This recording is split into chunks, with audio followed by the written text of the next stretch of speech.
I think that myself, personally, it would change whether or not I go. I would probably go. That reaction from Teo Tramelli, a recent high school graduate who's living at home in Kingston with his parents and working part-time at Hannaford as a cashier because his parents don't believe in borrowing money to pay for college.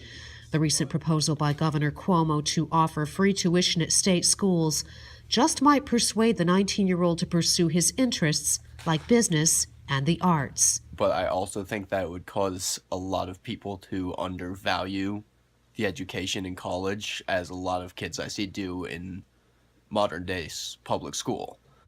His parents would like to see both of their children, Teo and his older sister Tammy, pursue higher education, but the family earns $78,000 a year, and the parents don't want to see their kids in debt with no guarantee that they'd get jobs in their fields.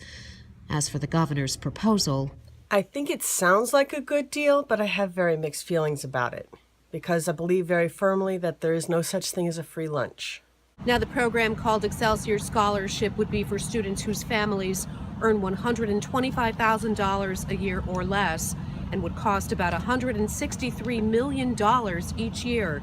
According to some estimates, about 940,000 New York households have college-aged children who would qualify for the program.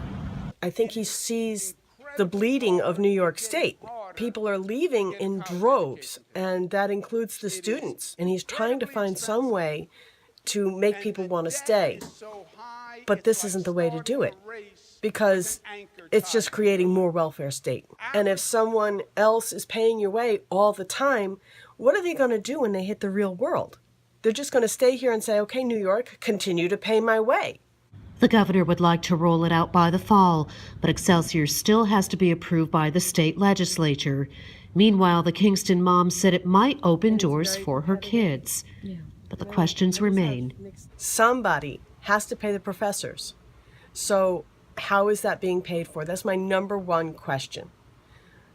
Past that, it could be a good thing. If there's a good source of income that's not going to mind being a source of income, then we can look at things and say, okay, why not invest in our youth and invest in our next generation? But I don't trust it.